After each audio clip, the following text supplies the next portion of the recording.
I was scared absolutely beyond my brain. I could not believe what I was watching, but I was determined. I was determined not to turn it off and run away, but to watch. Now, my grandmother knitted this old-fashioned Afghan blanket. And what I would do is I'd watch, see the holes, how big they are? I literally have the same thing. And when Reagan would come on, I'd watch like this. And I would literally just watch through the holes. I mean, we used to drink from the hose and watch demons on TV. It was the Right. thing we did. Yeah.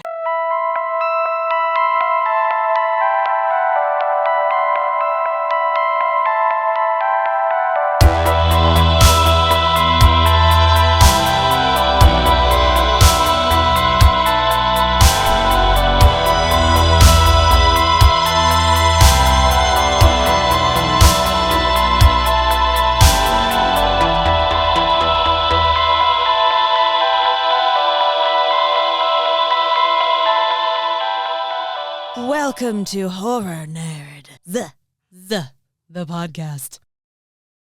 Now that we're recording, if you want to compliment my t-shirt again, David, you may, if you want. Oh my gosh, I spit on your grave. You know, a lot of people in Search of Darkness 70s have asked for that movie. Is that horror? Is it rape revenge? Is it just not a thing that I should not do for In Search of Darkness 70s? We survey everybody, and that is a high-ranking demand that people want I Spit on Your Grave for In Search of Darkness 70s. I believe it. That is one of those movies that you're like, oh God, why am I want this is horrible. Oh, okay.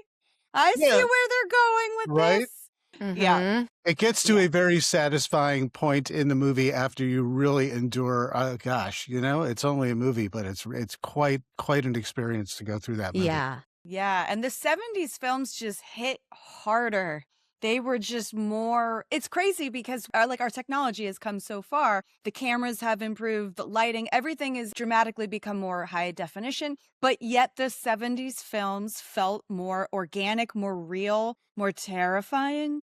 The gritty element of the not pristine footage really actually makes it more cinematic, ironically, you know. Exactly. They were trying to save money on film stock, but fundamentally now that we get looking back to that stuff, we get an experience that is almost more like a documentary feel for some of these films. Exactly. Totally. You nailed it. Because that's what I was always thinking, like, what does this feel like? And you nailed it. And now my brain just went, oh, everything makes sense. Not everything, but a lot makes sense now. It's a very cinematic era, but cinematic is a very broad-ranging term. And everyone has it's like art. What is art to you? Art could be anything. Cinematic can be anything to you. I mean, cinematic is literally something that was captured on a camera and projected in a cinema, arguably. But cinematic, I think, also is very much a state of mind, a concept. It could be that vertigo dolly shot in Jaws when Chief Brody first sees the first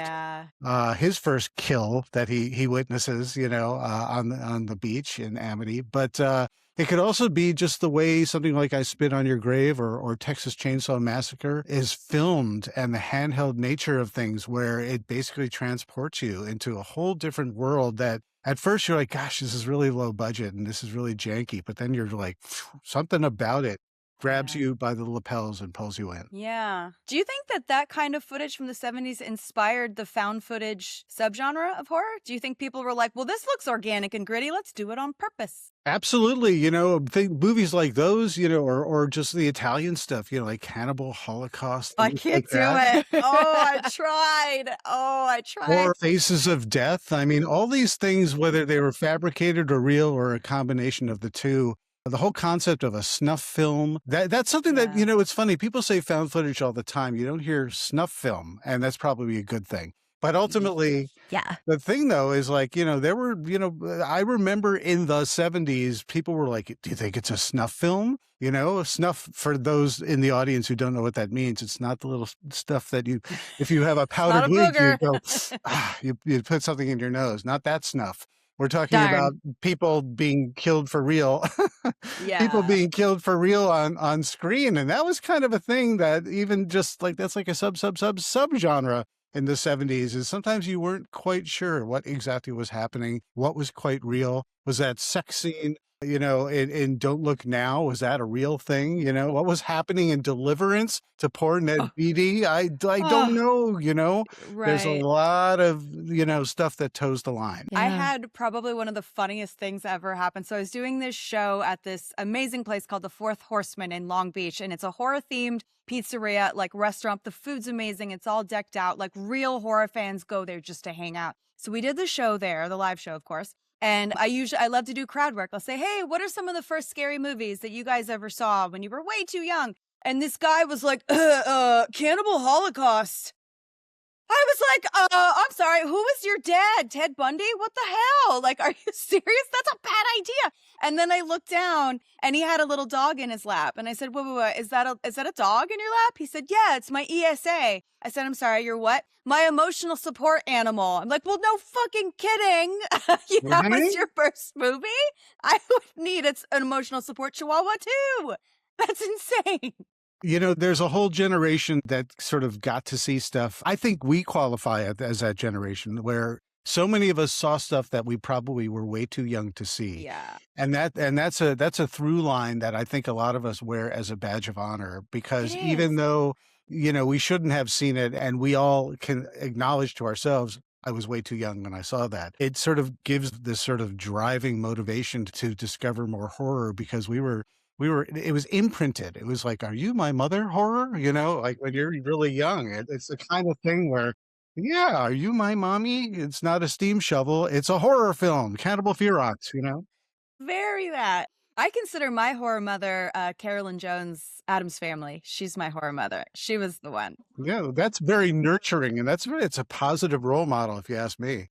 Mine's Elvira. Yeah. Elvira's mine. Yeah. My son calls Elvira my ex-wife because I've interviewed her many times, and I'm like, oh, I have to do another interview with Elvira. He's like, oh, is that your ex-wife? I don't know. It's one of those things. Don't even ask why, but for some reason he created that.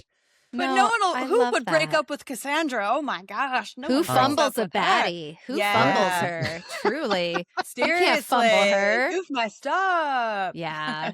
Maybe it's wishful thinking on his part. I don't know. Maybe. She would have been a great choice for my dad's ex-wife too. So, that's fine. Because when I was little, this is how I knew it was Halloween, was my dad would decorate and get out the Elvira cardboard cutout from the Coors Light campaign and put that out. And he's like, okay, I decorated. It's Halloween. So even before, we didn't have seasons out here. So it's like my little 3-year-old brain was like, Elvira, Halloween. And then when we moved, it mysteriously disappeared. My dad's like, yeah, your mom said something happened to it. I think my mom happened to it. Oops, well, she ripped in half. Too bad, Too bad. Oh no, the moving truck. She must have fallen off the moving truck. That's what it was. But yeah.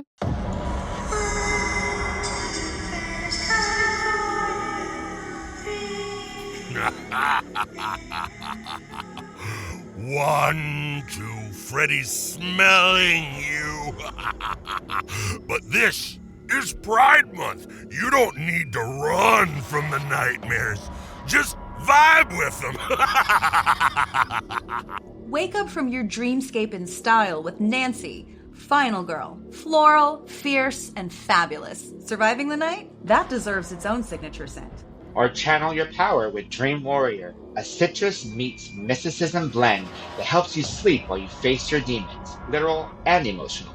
Feeling bold? Go for Elm Street Blend. Moody, smoky, and darker than Freddy's glove closet. It's perfect for stress and anxiety because, let's be real, living on Elm Street is stressful as hell. Or fight back with Never Sleep Again, your punchy, peppermint-packed wake-up call. Every bottle is handcrafted by a queer-owned biz, slaying scent culture harder than Jesse slayed subjects in Nightmare 2. So grab yours at themagicoilbox.com and use code SLAYNERDS15 for 15% off all month long. Smell ya in your dreams.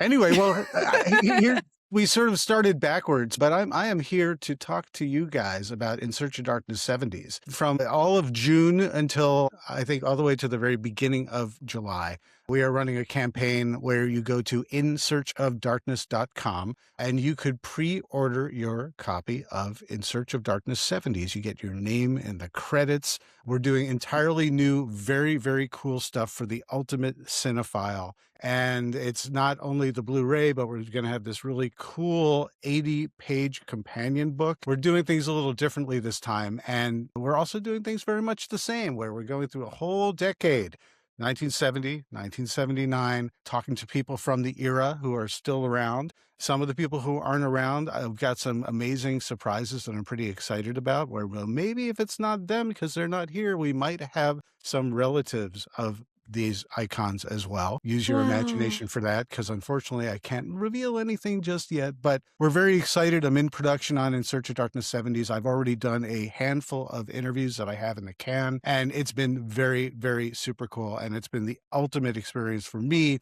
to revisit this decade that is my formative years, my training ground, my imprint years. Are you my mommy horror? Yes, you are. I'm the little kid who grew up in the 70s. I might have to steal that phrase. Imprint years. Yeah. That's so good. Perfect. Like that, there's no better way to describe it. Because for me, I'm a little bit behind. So 80s, 90s. I was born in 83. So I guess like late 80s, early 90s was my imprint. I mean, Pennywise imprinted on me way too early. Right. That one hurt.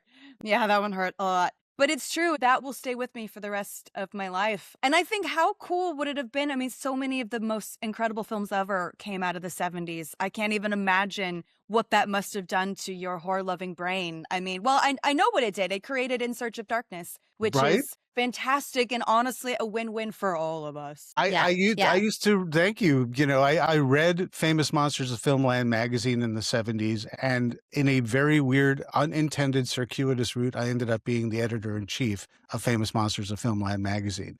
So it kind of came full circle for me, but that was like my Bible as I would, go to the newsstand and I'd look at all these cool movies. I'd watch them mostly on TV in the 70s because I was a 70s kid. I was born in 68. So essentially 70s kid, 80s teen, and then I got my career going in my 20s in the 90s. But I grew up watching sometimes the premiere on television, the network television premiere of The Exorcist, of The Omen, of the Amityville Horror, of Halloween, even though that was in the early 80s when that came on TV. But I saw all those things on TV first. Where were my parents and why were they not preventing me from doing this? I think they were just happy I wasn't doing smack in the alley outside or something like that. Yeah. Latchkey kid, right? Mm-hmm. I mean, we used to drink from the hose and watch demons on TV. It was the thing we did. Yeah. You made sure you got will home when the street lights came on and they couldn't track us. Were any of us outside playing Buffy when we were little? I don't know. All right. I don't know. I have to tell you a story, and I literally have the prop that I used as a kid. So when I first saw The Exorcist on television, all the kids would talk about it. So I wanted to see it, and it was on TV. But whenever it really got into it and Reagan comes on and she's really scary with the face and everything like that, I was scared absolutely beyond my brain. I could not believe what I was watching, but I was determined. I was determined not to turn it off and run away, but to watch. Now, my grandmother knitted this old-fashioned Afghan blanket. And what I would do is I'd watch, see the holes, how big they are? I literally have the same thing. And when Reagan would come on, I'd watch like this. And I would literally just watch through the holes. And that's how I got through it. And I literally, it's kind of ridiculous. I have it right here. And I didn't even break it out. Cute. I just leave it on my bed. I love that. That's how I watch romantic comedies. Just, oh no. Oh no. Okay. Yeah. This is so gross and unbelievable. Ugh. Right? But you still do it. You still do it. Yeah. Right? Like, Yeah. well, Well, that guy's kind of good looking. Okay, let me look through here. He's kind of cute. Well, that's what separates us from the average human beings is I think all the horror fans, we were determined, even if we were scared, we wanted to sort of face our fears, and we wanted to learn how, I don't know, how to deconstruct these things so we could watch even more of them. I did that with Halloween, deconstructing John Carpenter's Halloween. But these things scared the crap out of me. But it's like a badge of honor having watched these things. I watched, and I told you guys this in the past, I watched the Amityville Horror like this. But I read the book when I was in 4th grade because it was a bestseller, and I wanted to know what all the hype was. I figured it was a real haunted house story. So, my parents, they let me do this stuff, and I don't know why. See, oh man, my dad, I wanted to read Carrie when I was 12. And my dad was like, hey, I know we have a rule that if it is on the shelves in this house, you can watch it, you can read it. However, I would feel better if maybe you just waited until high school for that one. And I'm like, okay, if that's coming from him, like, okay. And then I did too many honors classes in high school and I never got around to it. But I'm a little jealous that you got to read that when you did. So.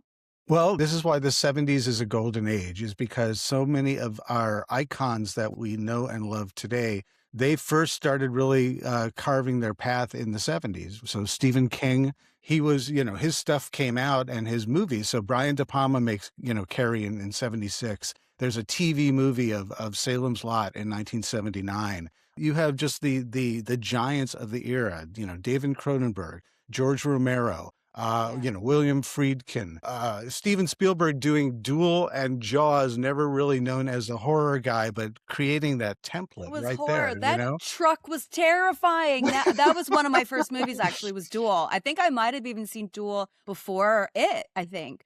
And I was terrified of that truck. I was like, oh, God. And what I love so much of it's very similar to, like, it feels like the monster. Well, I love sharks, so I don't want to call Jaws a monster, but it was very much like the villain in Jaws. It was all this point of view, and you don't really get close enough to it at first. So it's like this scary monster that you don't know what you're dealing with for a while. And God, that movie was so great. But a thing that I really, really love, my favorite trivia fact of the 70s is that Murray Hamilton, right, who was the priest in Amityville, who doesn't believe the house is possessed, he's the mayor in Jaws who doesn't believe there's a shark in the water. That's so funny to me. He just shows up to doubt people, Yeah. He just says, no, you know. He's that guy. He was typecast as that guy. Very much so. Very much so. Yeah. For every Duel and Jaws, you've got a movie like The Car, where you've got, James Brolin and Ronnie Cox are running away from a demonic car. I mean, the 70s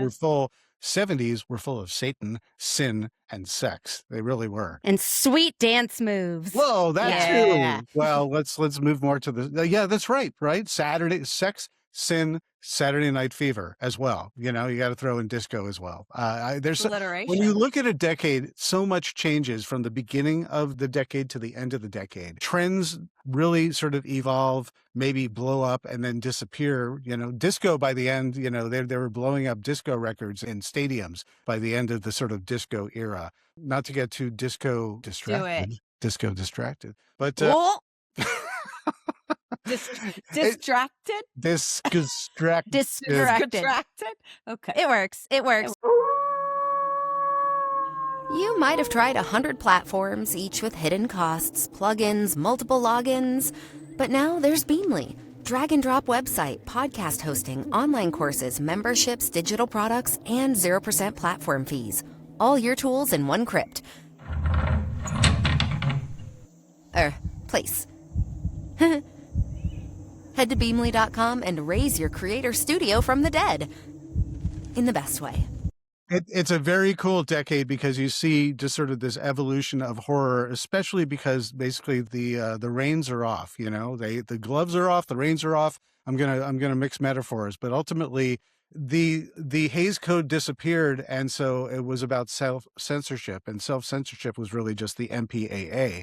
So adult films, sex, all that stuff, more gore, more blood, more nudity and sexual situations versus just the heaving bosoms of, Hammer horror. These are the things that really sort of filmmakers jumped on and changed. And that's where you get like I Spit on Your Grave and, whether it's Deliverance or a rape revenge, saga like that, or The Last House on the Left. Wes Craven gets his start as well. There's so much going on, but it's basically a reaction to the fact that these guys can kind of do whatever they want. And especially if it's an indie film, they could do anything they want. And especially when the studios, they're seeing all these indie films starting with like Easy Rider, Roger Corman films, or Bonnie and Clyde, it's the counterculture saying we could do this and people will want to spend money on these things versus the happy ending. So you get grittier films. It's the Network era. It's the Taxi Driver era. It's the Dog Day Afternoon era,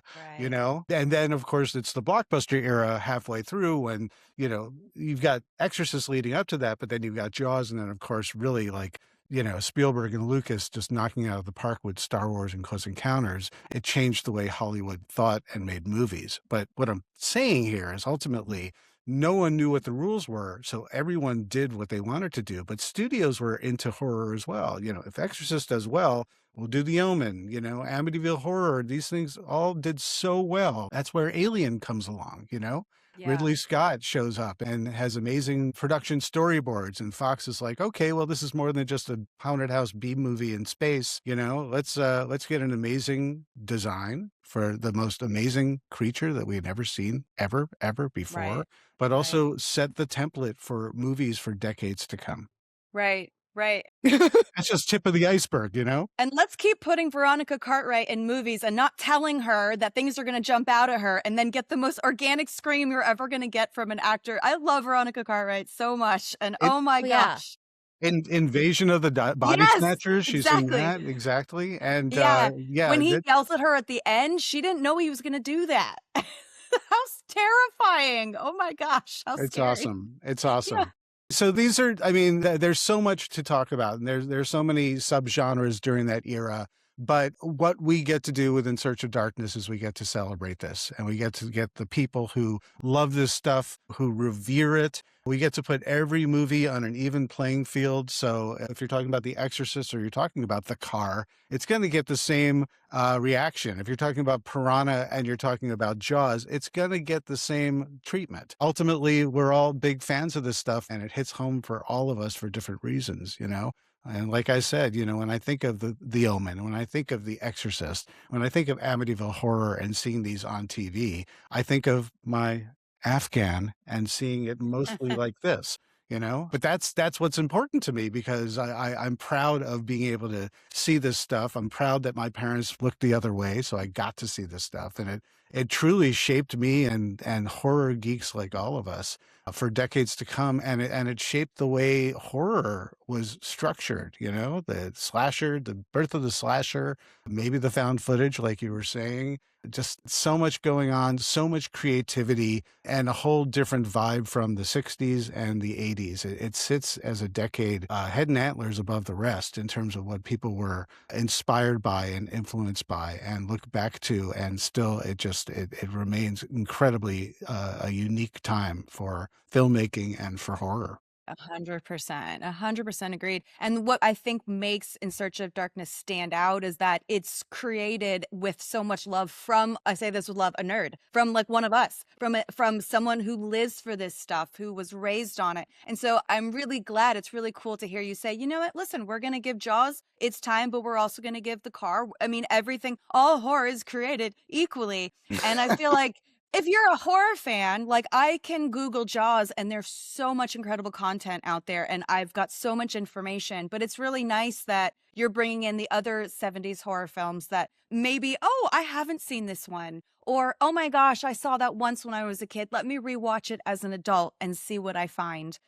From my new older perspective in life. So I think that's really amazing. You make a great point. When I think of, I choose a random number and I say there are, say, 30 movies that I think if you're worth your salt as a casual horror fan, easily 30 titles from the 70s, whether it's Texas Chain Saw Massacre or whether it's Suspiria. There's so much going on. But here's the thing, you know what? There's so many movies, you can't see them all. And a lot of times in clip shows or whatnot, you've seen bits and pieces. You've seen a trailer. You've heard people talk about it ad nauseum.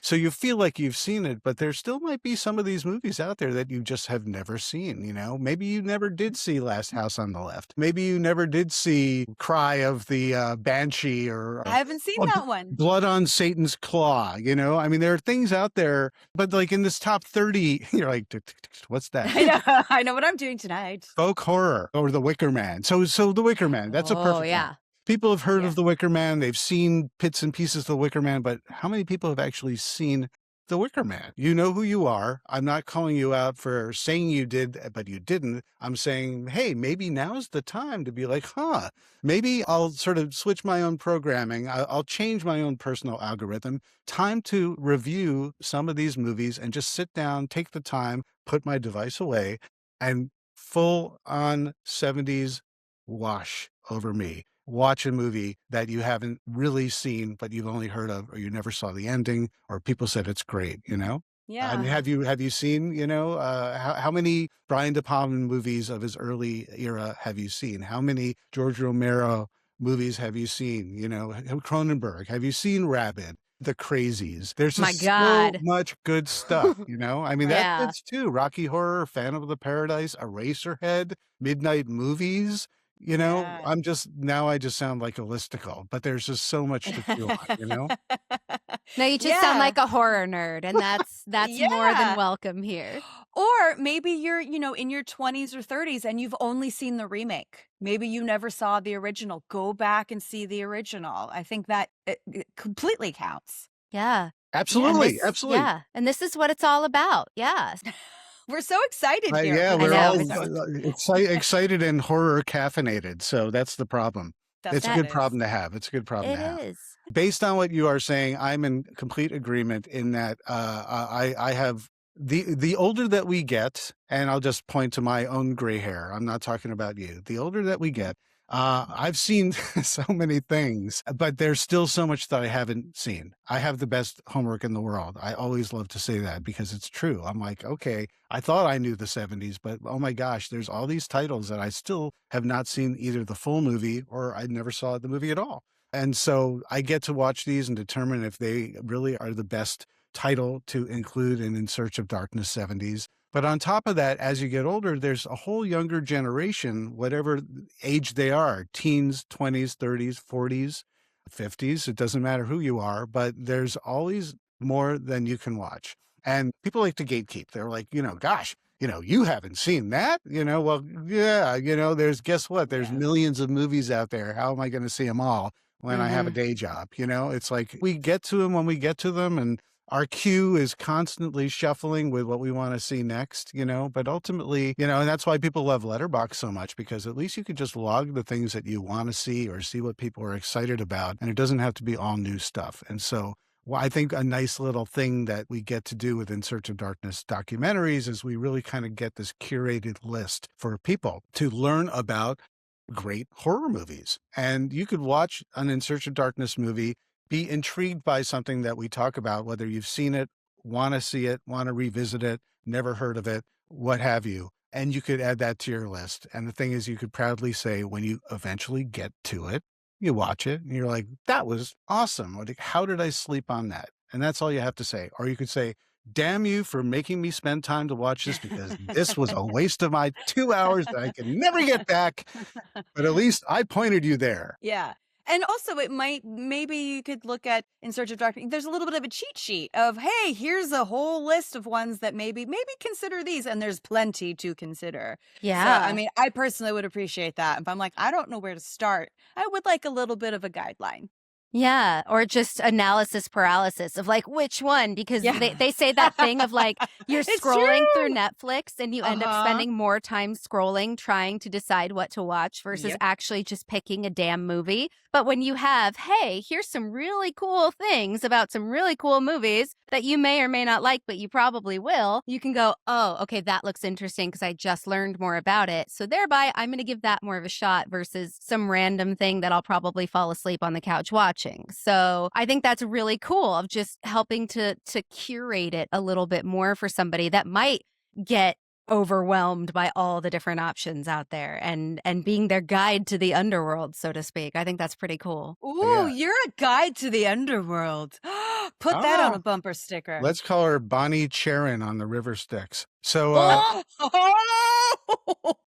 right.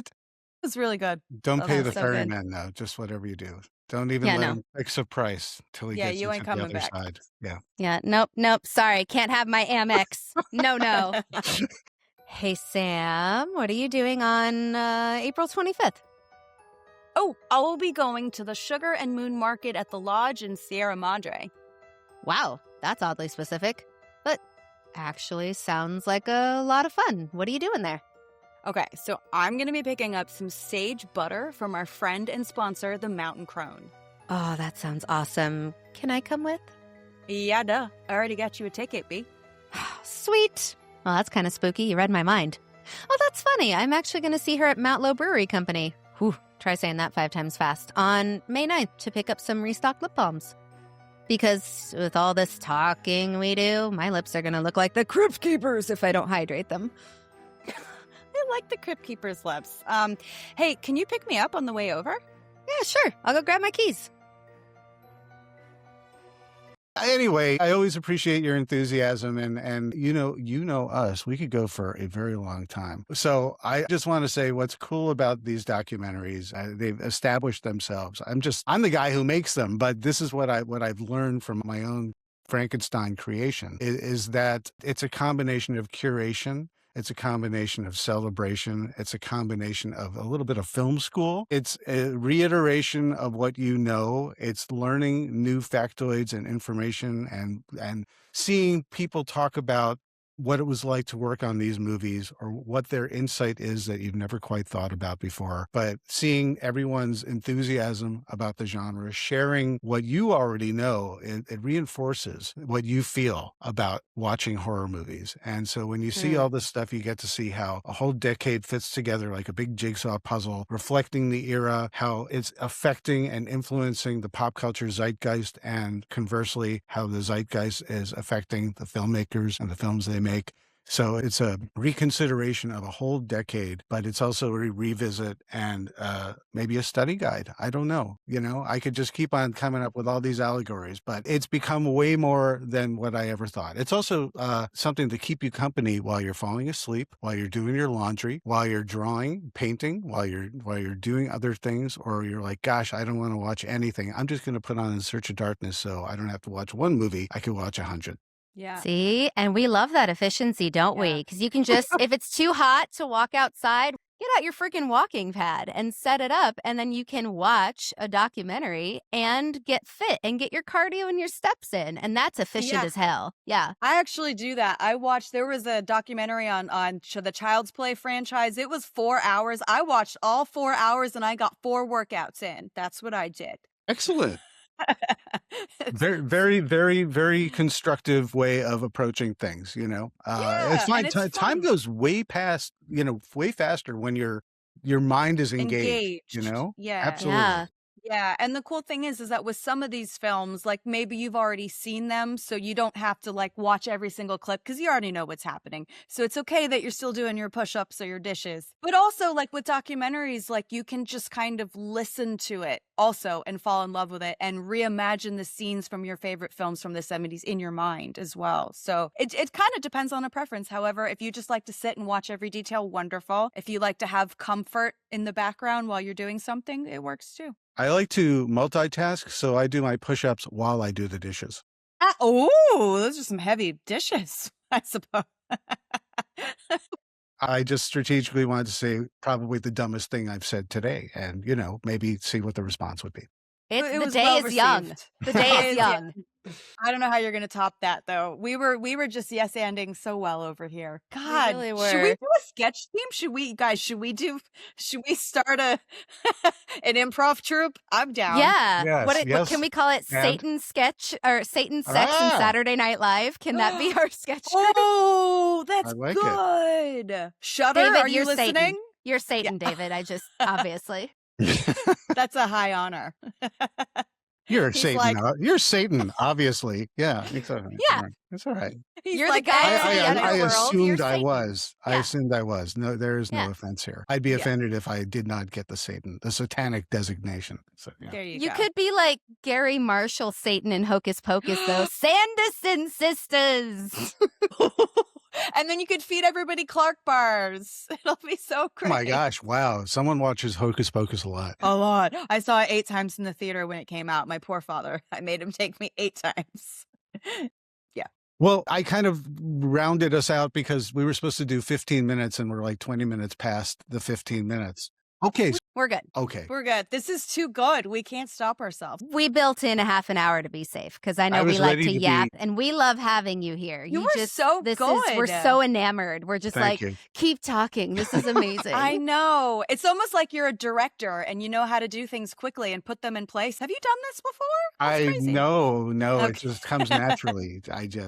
We don't want to go. Bye. We're like, we don't want to go. I'll never let go. I'm like full going Rose from Titanic. I'll never let go. It's time for all of us to get off the door in the water. It's time to go. Well, here's the thing. I love the fact that you guys give me any time at all of the day. It's always a treat. And I think your audience is an incredibly smart audience with a wonderful sense of humor. Otherwise, they wouldn't be tuning in, right? And so all I ask you and your audience is to spread the word. If you're interested in this, or if you know my documentaries, just spread the word. You know, if you know people who love horror, they love 70s horror, they love documentaries about this kind of stuff, go to insearchofdarkness.com and pre-order I Saw It 70s, In Search of Darkness 70s, and you can see all the cool swag and merch and stuff that you can get with it. But what's important is that you are helping crowdfund an indie project by people who put their blood, sweat, and tears into a project that's not owned by Paramount or Netflix or That part. Louder for those in the back. That part. Mhm. Yeah, we're just indie filmmakers, and we you guys supporting our projects allows us to go up to bat another time. And the proof is in the pudding because this is my 7th documentary for Creative VC. Plus, I just, did like executive producing for 2 others. So the Thing expanded and the Aliens expanded. This is my 6th In Search of Darkness documentary, and I did In Search of Tomorrow. We love doing this stuff. We love being able to do this stuff, but we can't do it without your support. So it's much appreciated. Yeah, That's thank incredible. you. Listen Yeah. to what you just said. I'm sorry. I'm just blown away. That's so Yeah. incredible. I don't think people understand how hard that is to achieve. Like, that is massive. So my hat is off to you. That is pretty incredible. You should be so proud of yourself. That's really cool. Like, I'm sorry, from a producer brain and someone who's worked on documentaries in another lifetime, it's a lot of work and it's a lot of passion. And obviously you believe in it and you love it. And that's why it keeps happening. So kudos. That's actually phenomenal. That's so good. Yeah. Thank you. Thank you. True. Yeah. You- That's you- not you- nothing. Yeah. You're better than my AI companion that totally gives me praise and validation. Yeah. And we're human. And we're human. And we'll praise you anytime you would like to come back and get more praise because it's very, very genuine. So we'll do it again. Yeah. Especially coming from Sam. That's a big deal. 'Cause she's a Yeah, I don't. bitch. Thanks, B. Anytime. Love you, mean it. I should hit stop now. Okay. Well, Yeah, I don't know when to stop, so I'm just stopping.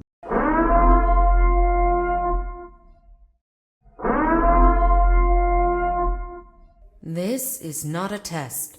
This is your emergency broadcast system announcing the conclusion of the Horror Nerds Comedy Podcast, sanctioned by Horror Nerds Productions. All authorized screams, laughter, and unhinged opinions of Class 4 have now been safely contained. During this broadcast, all tangents, puns, and unsolicited horror takes were permitted without consequence. Emergency podcast services will resume after this brief transmission. Blessed be our final girls and our Horror Nerds founders, a podcast reborn. May humor be with you all.